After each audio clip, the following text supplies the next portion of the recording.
Raja Harun al-Rasyid duduk di singgasananya dengan tatapan kosong menatap jendela besar istananya. Pemandangan kerajaan yang megah terbentang di depannya, tetapi raja tak mampu mengusir rasa bosannya. Ia merasa perlu hiburan, sesuatu yang berbeda, sesuatu yang menantang. Tiba-tiba, ia teringat pada Abu Nawas, seorang rakyatnya yang terkenal cerdik dan sering membuat raja kagum dengan kecerdasannya.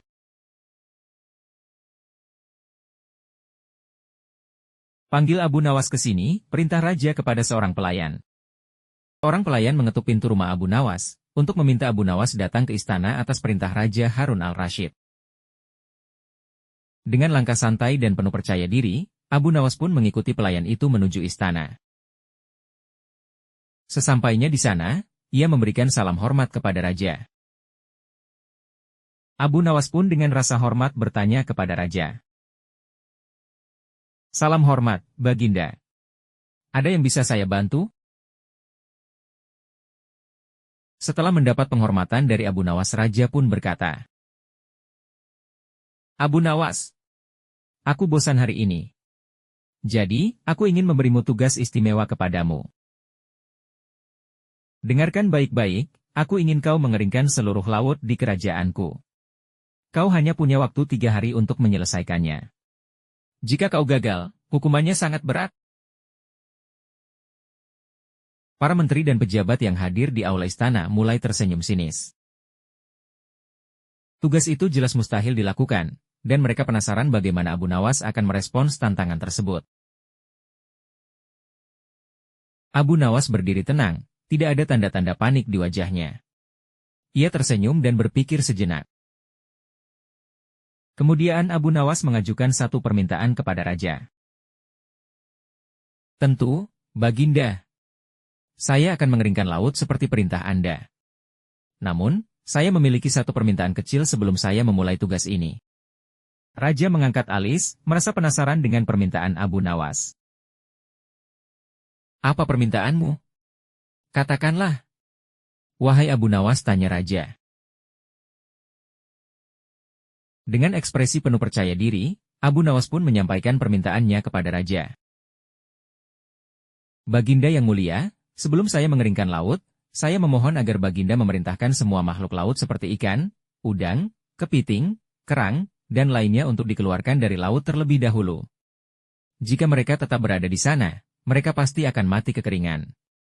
Saya tak ingin dimusuhi oleh makhluk-makhluk laut tersebut, pinta Abu Nawas kepada raja. Mendengar permintaan Abu Nawas tersebut, seisi ruangan pun mendadak hening. Para menteri yang sebelumnya tertawa sinis kini saling bertukar pandang, mencoba memahami permintaan Abu Nawas. Raja sendiri terdiam, tampak sedang mencerna logika dari ucapan itu. Kemudian raja pun berkata kepada Abu Nawas. Abu Nawas, kau tahu itu tidak mungkin dilakukan. Bagaimana aku bisa memerintahkan semua makhluk laut untuk keluar? Itu tugas yang lebih mustahil daripada mengeringkan laut. Abu Nawas pun tetap tenang mendengar perkataan raja, lalu ia berkata.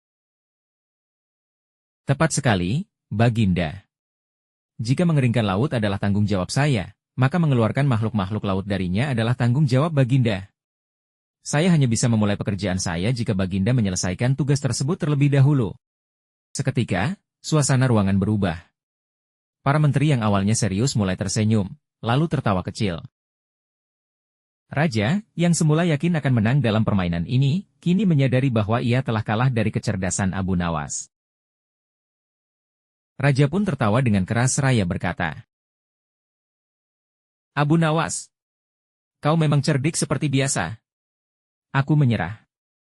Aku tarik kembali tantangan itu. Kau bebas pergi, dan kali ini aku akui kau lebih pintar dariku.